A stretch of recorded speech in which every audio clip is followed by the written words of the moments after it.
¿Qué tal? ¿Cómo les va? Muy buenas tardes. El temor es que los anticuarentenas ganen y sería una desgracia. La batalla que ellos entablaron por su cuenta, por egoísmo, miserabilidad, por combatir al gobierno, los medios de comunicación y la gente que los acompaña. Sectores de derecha, conservadores, que empezaron a hablar de la economía, como si esto fuera más importante que la vida. El gobierno resistió todo lo que pudo y después un poco evidentemente trató de ceder. Y por supuesto el gobierno de la ciudad de Buenos Aires estuvo muy obediente también a lo que medios de comunicación afines estaban diciendo y proclamando sobre la necesidad de terminar con la anticuarentena. ¿Qué es esto?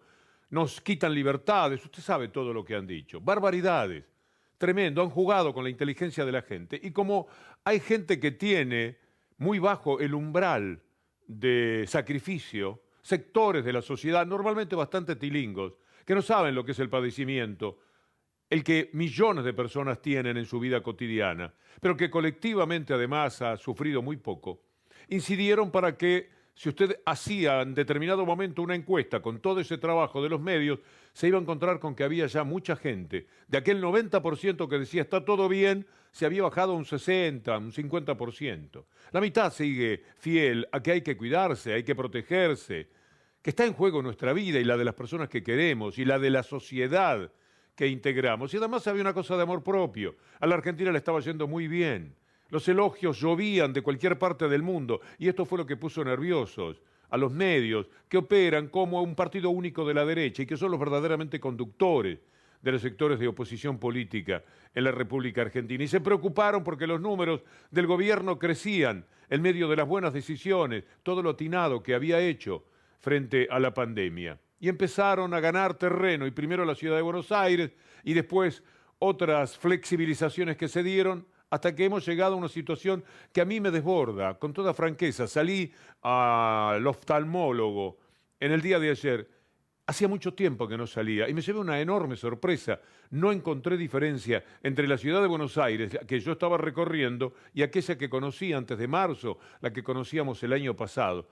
Y cuando llegaron los números a la noche, y eran más de 6.000, me sentí conmocionado frente a esto que está sucediendo. Y pongo, como siempre, al gato silvestre para ver qué contaba, y hace una nota que para mí fue revelador de algo todavía más preocupante, que puede ser la mentira con la que tenemos que convivir en tiempos de coronavirus. Va a ver usted la nota con Arnaldo Tubín, que es de la Sociedad Argentina de Terapistas, y dijo esto que a mí inmediatamente, como al gato, me provocó una enorme preocupación.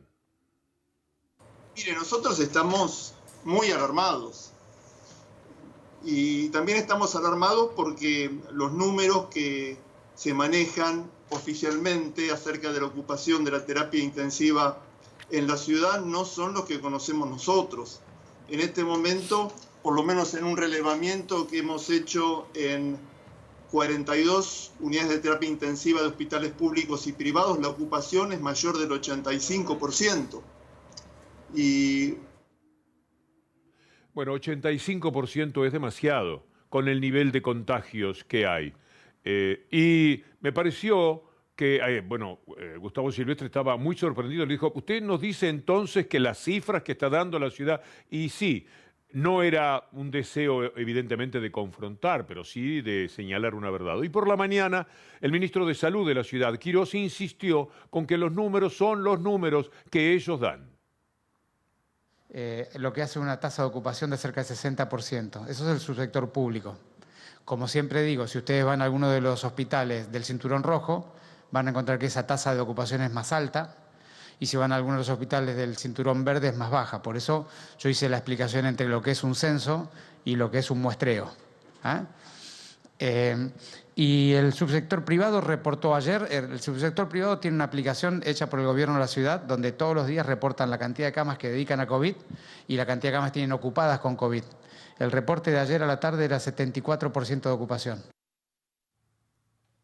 Entonces, cuando escuchamos esto, nos comunicamos con el señor Arnaldo Tubín, de la Sociedad Argentina de Terapistas, para ver, ya conocía por supuesto lo que había dicho el ministro de Salud de la ciudad, ¿qué le parecía? Vamos a poner esta placa donde está la respuesta que él nos dio. Primero le pedimos una respuesta en off y después lo consultamos si era posible utilizar la misma y nos dijo que sí. Aún no tiene deseos de confrontar con nadie, pero que se sepa la verdad. Y entonces en la placa usted está leyendo: no tengo dudas en reafirmar mis dichos. No son una invención, son datos tomados de la realidad por gente muy seria. La veracidad está garantizada por el hecho de que estos datos son aportados por prestigiosos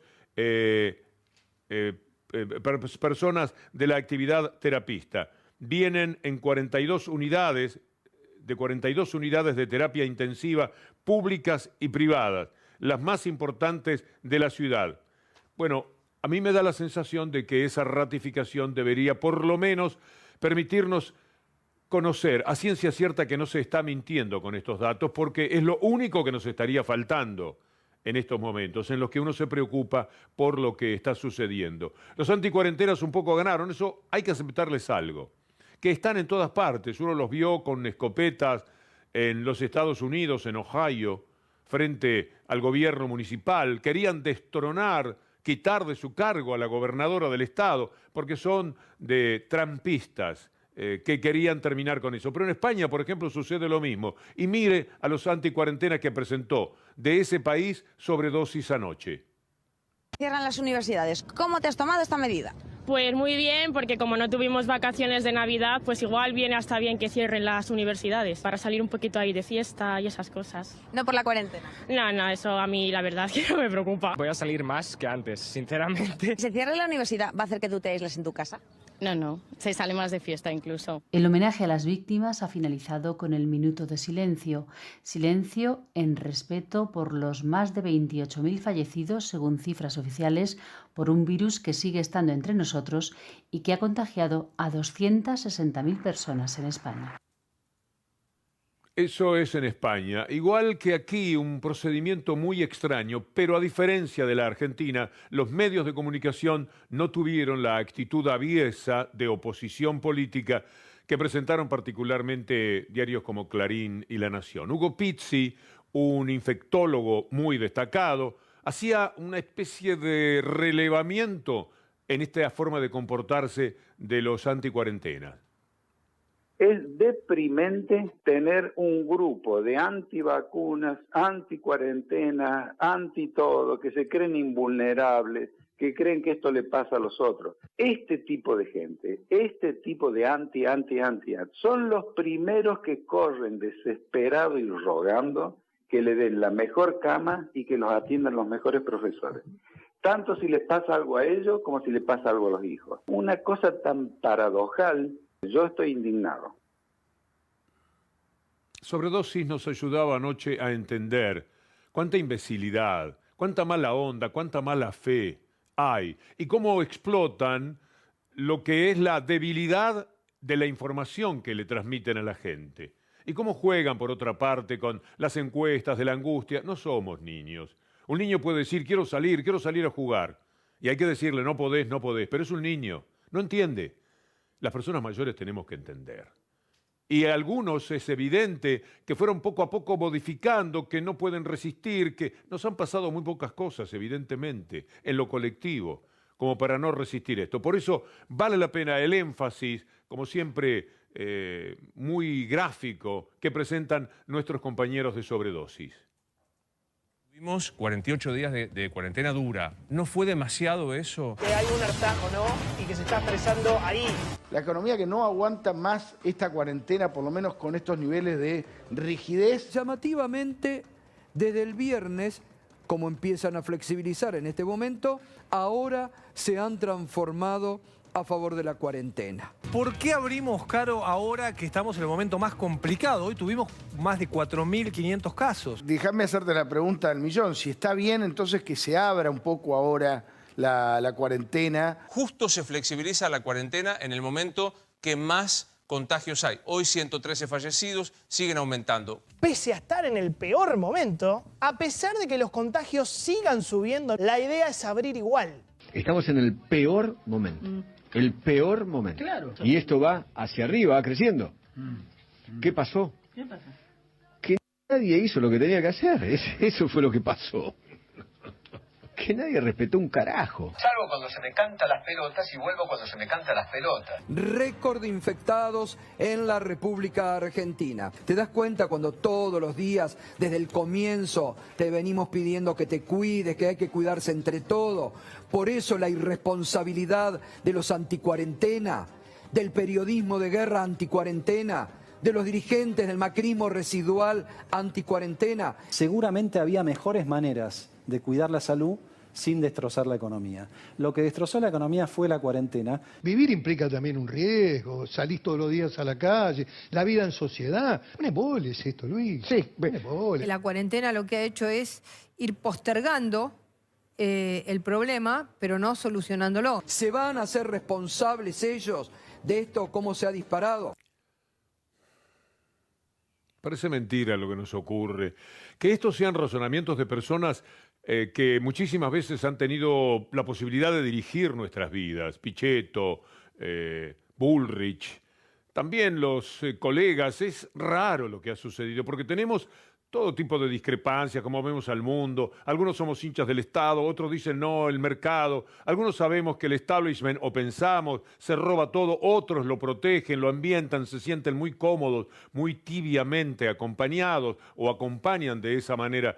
Pero esas son discusiones que podríamos llamar ideológicas, si no es demasiado pretencioso. Pero en esto, tener discrepancias en un tema en el que está en juego la vida de las personas, el sufrimiento y el padecimiento de aquellos que no mueren, y que también tiene una enorme gravitación en la economía, y poner como pretexto que la economía queda devastada, cuando esto está pasando en todo el mundo, aún los que no tomaron las medidas de la Argentina y no protegieron la vida y dejaron morir decenas de miles de personas, justamente el nombre de la economía parece mentira. Por eso, algo más de lo que dijo el infectólogo Hugo Pizzi. El anti tiene terror porque el anti, aparte de la agresión de la patología, se siente solo y recuerda todo el daño que hizo y recuerda cómo degradó a todos los que trabajaban y recuerda cómo ignoró a los médicos y a los conceptos sanitarios que se emiten por todos lados. Entonces dice, che, ¿qué es lo que irá a pasar y demás? Pero así dentro de todo emerge y sale despavorido a pedir ayuda, pero con exigencia. Siempre el tema entonces ha pasado por una economía que está parada, como se paró la economía en todo el mundo. 132.000 empresas hasta el lunes, hasta el martes, habían cerrado en los Estados Unidos. 132.000 empresas, bajaron la cortina. Y las que subsisten cerraron casas, cerraron filiales en la principal economía del mundo. Europa está teniendo consecuencias tremendas. Se tiene que dar a sí misma un plan Marshall, pero que es 10 o 15 veces superior al plan Marshall, aquel de los años 50. El mundo está devastado. Nos hacen ver, nos quieren hacer ver que la situación es solo en la Argentina por la impericia, que denuncian tipos incalificables, Prat Gay, Pichetto, Bullrich, los economistas que presentábamos ayer, esos 4 fantásticos, que tanto daño hicieron al país, Cavallo, Roque Fernández, Machinea.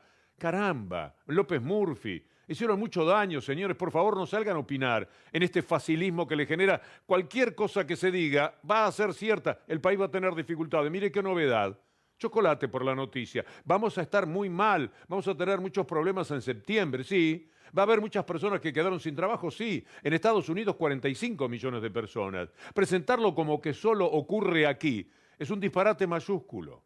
Alberto Fernández hoy prometió para la semana próxima, en un estado que ha estado presente, sin ninguna duda, más medidas, 60 medidas, anunció y de paso dijo lo que le pasó a la Argentina sin pandemia cuando estuvo Macri como gerente a nombre de las corporaciones.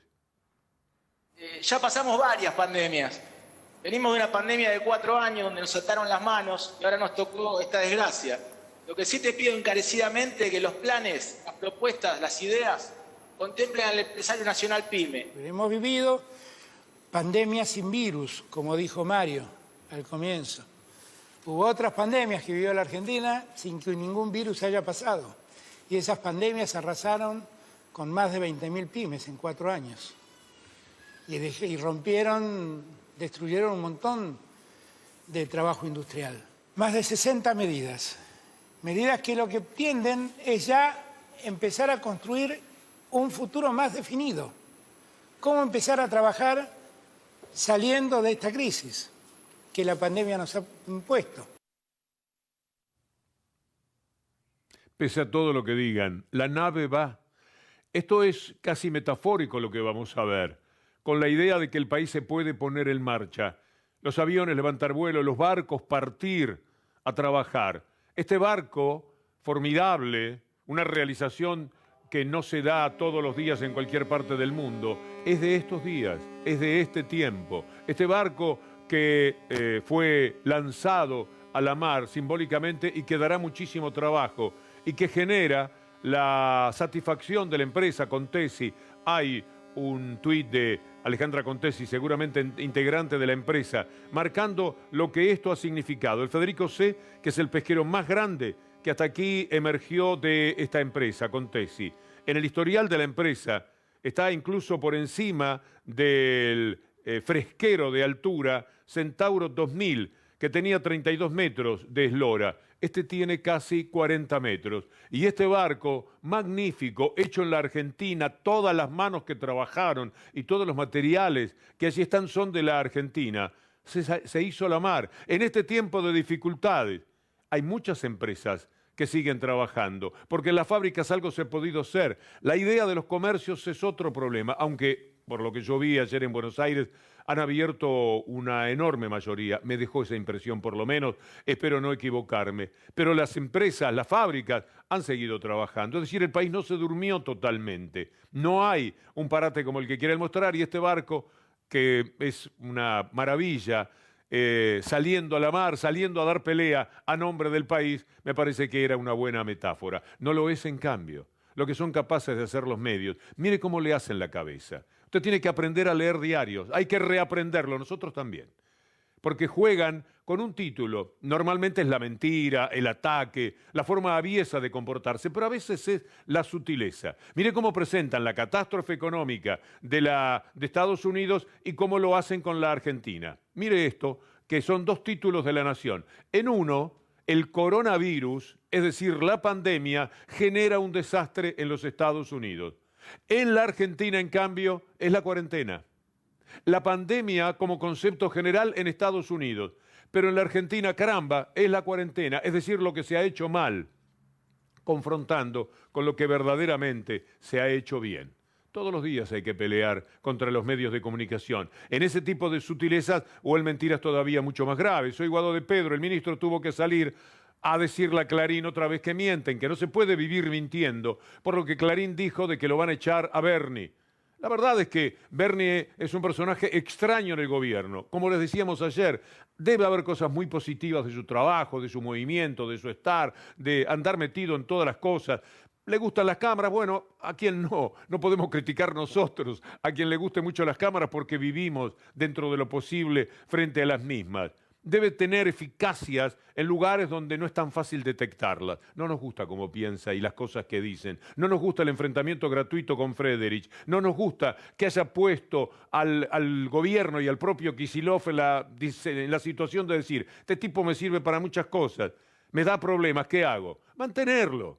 Dentro de lo posible mantenerlo. Pero ¿qué hizo Clarín? Tomó nota del diferendo que hubo esta semana con Bernie y dijo, lo van a echar, van a pedir que lo eche. Entonces, ¿qué dijo? Lo está exigiendo Alberto Fernández.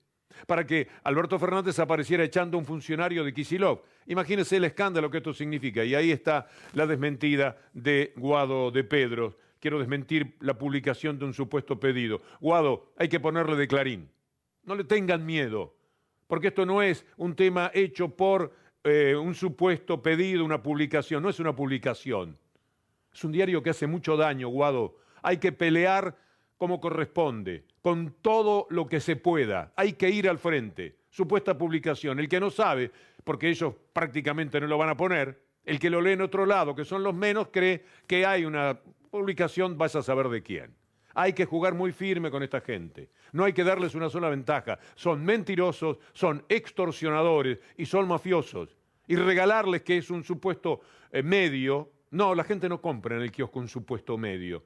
La gente va y dice, me da Clarín, me da La Nación. Y algunos por suerte dicen, me da Página, me da Tiempo Argentino. que es una manera por lo menos de leer, sí, una intencionalidad política, porque todos los medios lo tienen que hacer, pero no la mentira, y mucho menos la mentira por intereses. Mire lo que son los diarios. A Echegaray finalmente le llegó el sobreseimiento de enriquecimiento ilícito, pero durante 10 años estuvieron machacando Echegaray enriquecimiento ilícito. Usted leía Echegaray enriquecimiento ilícito. Sí, hasta cualquier persona que se llamara Echegaray, un hermano, un primo, un tío, padre, iba a cualquier lado y daba su nombre haciendo un trámite y decía Echegaray, levantaba la vista, la persona, Echegaray tiene algo que ver con esta persona, y todos pasaban a ser en la familia de alguna manera corruptos, los hijos, la mujer. Esto hicieron durante 10 años con esta persona. Mire, le voy a mostrar algunos de los miles de líneas escritas, de los cientos de títulos puestos contra Echegaray, siempre como un corrupto que se había enriquecido ilícitamente. Lo denunciaba la Oficina Anticorrupción, la Alonso. Desde el 2010 están con esto del enriquecimiento ilícito y lo reforzaron en el 2014 y siguieron siempre. Lo pudieron meter preso, querían... Hubo una semana en la que Echegaray tenía todo pronto para ir preso. Hizo la valija como cualquier persona que sabe que lo van a venir a buscar. Daba pelea, pero al mismo tiempo organizaba su vida. Qué libros, qué ropa. Lo iban a llevar preso, como presos están los presos políticos, de los cuales él iba a ser uno más. Alguna cosa salió en el camino que fortaleció la posibilidad de que no fuera preso, pero lo estaría todavía. Y a lo mejor no había salido. Y está sobreseído de todas las denuncias que Clarín y los servidores de la política de Clarín habían hecho. Muchos años, son demasiados los años. Y ahora van por Tinelli. ¿Por qué van por Tinelli? Le cuento al final, pero le adelanto. Porque hay un lío grande con la AFA y los negocios de Clarín. Clarín y torneos y competencias.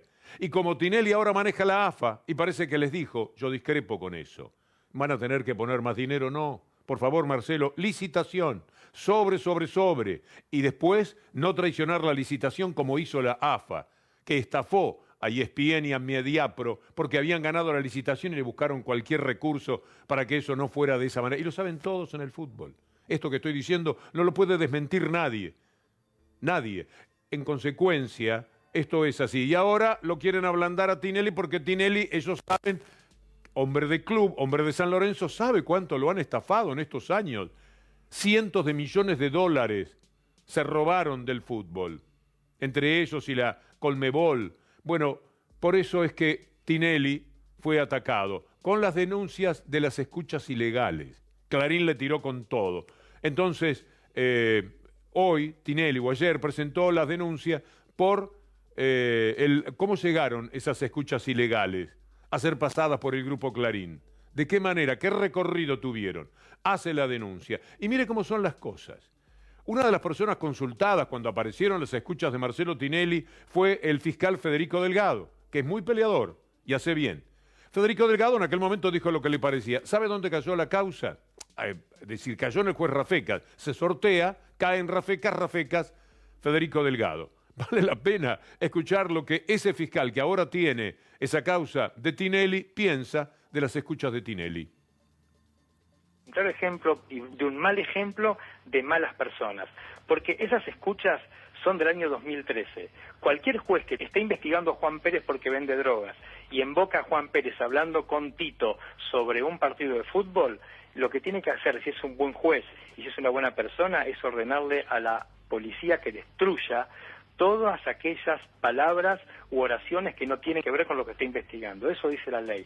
Ahora, alguien escondió eso, alguien lo guardó y alguien de golpe lo hizo circular. Me da una mezcla de miedo y repulsión. Lo notable, hay que decir, es que las escuchas no contenían nada, es cómo lo presentaron, cómo dan los temas. La gente escuchaba creyendo, aunque oyera, que efectivamente había una cuestión de mafia entre Grondona y Tinelli en ese caso. ¿Por qué lo hacían escuchar de esa manera? Mire lo que le estamos haciendo escuchar, las escucha Tinelli y Grondona. No había nada. Vamos a escuchar una de las más curiosas que presentaban como prueba de una connivencia irresponsable mínimamente de Tinelli y de Grondona. Profesor, ¿cómo le va, don Julio? Bien, ¿y usted? Y acá mal, nos están puteando en arameo con esto del que el lunes a las 4 de la tarde, Julio. No sé con quién hablar, no me atiende nadie de seguridad. Pero Julio, ya que nos ponen el lunes, ¿nos pueden poner más tarde entonces, a las 7, 8 de la noche? Para por lo menos vaya la gente. Yo te puedo decir que eso sí se puede cambiar.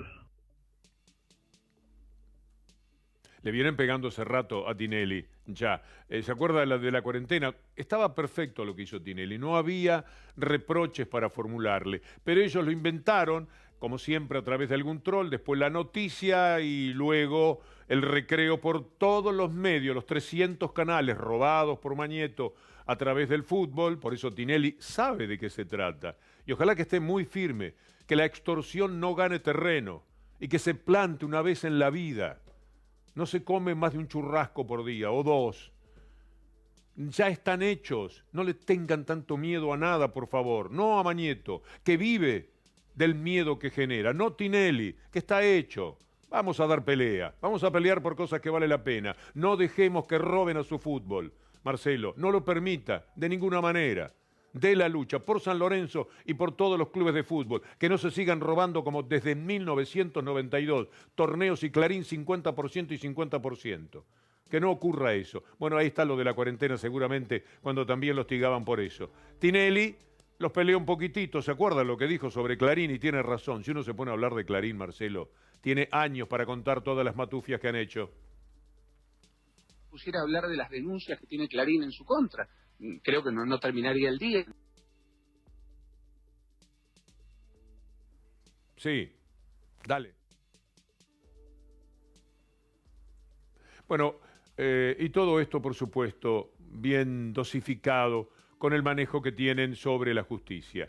Ahora, Clarín, La Nación, Macri, los macristas, están muy preocupados porque quieren corregir de una manera absolutamente lógica todas las irregularidades que ellos cometieron durante su mandato. Todos los jueces que metieron por la ventana, bueno, entraron por la ventana 2 integrantes de la Corte Suprema, o por lo menos quisieron, aunque después vino el aval vergonzoso de los gobernadores, que a veces uno no quiere mirar los nombres porque dice, pobre tipo. Y algunos todavía están en funciones. Pero los metieron por la ventana, a Rosenkrantz y Rossetti. Pero muchos jueces, lo de Bruglia y lo de Bertuzzi, que se anime Morales Solá a defenderlo, como en esa nota que leímos en estos días. Es insólito, se animan a cualquier cosa, se sienten demasiado impunes. Parrilli le respondió muy bien a esa nota de Morales Solá. Morales Solá hable mal de nosotros, es una, ¿cómo le puedo decir? Es una cucarda, digamos, no es un mérito que tenemos que este personaje hable mal de nosotros, porque ya sabemos qué intereses representa y cómo manipularon y manejaron la justicia. Lo que nunca dijo Morales Solá, y nunca prestó atención, que la justicia como fue manipulada, extorsionada y presionada por Macri, no lo dice Cristina Kirchner u Oscar Parrilli, lo dijo el relator especial de Naciones Unidas para la Independencia del Poder Judicial, donde dice había amedrentamiento y presión a los jueces para perseguir a dirigentes políticos opositores. Y mencionaba como 30 casos. Todo quedó para la semana que viene. La lucha es abrazo partido por asegurarle impunidad a Macri y también un seguimiento de todos los temas que hacen a Clarín y Nación. Ercolini se va a hacer cargo de muchos temas que trataba Canicova Corral. ¿Cuánto durará el procesamiento dictaminado contra Iguacel, Saravia Frías? Ya la Cámara, tiene que ver con Bruglia, con Bertuzzi. Mire esta fotografía. Estos son los dos jueces más conocidos que entraron por la ventana. Bertuzzi, parte del pelotón de fusilamiento que negoció su cargo al que nunca debió acceder, que no pasó por el Senado, pero si condenaba a Vudú, todo podía ser, y participó de esa condena. Entonces lo metieron en la Cámara Federal, de un tribunal oral a una Cámara Federal. Si usted habla con un chico que estudia Constitucional 1, Constitucional 2, que estudia Derecho, ya sabe que eso es imposible y que no pasó por el Senado. Además, entonces, ¿qué están defendiendo? Lo que denunciaba Tailade no hace mucho tiempo. Ser testigo, yo estuve 2 años y medio en el Consejo, todos los traslados que hoy están puestos en cuestión fueron impugnados por mí mientras yo fui el consejero por el peronismo en minoría. Absolutamente todos, son todos truchos. Pablo Bertuzzi, Leopoldo Bruglia, los tribunales orales que armaron, absolutamente ilegal todo de punta a punta, y ahora se hacen los defensores de la institucionalidad tanto Clarín como La Nación, como algunos miembros también del Consejo de la Magistratura, como Tonel y compañía, que fueron los, digamos, los ideólogos de esa ofensiva. Esa sí que fue una ofensiva contra la Constitución, la que durante 4 años tuvimos que soportar los argentinos desde el Consejo de la Magistratura. Si nos dormimos, si no trabajamos de ciudadano, si no nos informamos en tiempo en que nos sobran las horas para buscar información por todos lados, si no vamos linkeando los temas para poderlos entender, ellos van a volver a hacer lo mismo, porque tienen un gran poder para divulgar sus mentiras, sus presiones, sus extorsiones y su, ahora, deseo de absoluta impunidad. Es dura la pelea, es dura la batalla. Y usted dice, no se puede con ellos. Piense siempre que no hay más honra que en una batalla que uno sabe de antemano está perdida, pero la quiere dar. Y estamos todos en eso. Pablo Dugan, y el gusto de saludarlos y desearles un buen fin de semana. Hasta la próxima.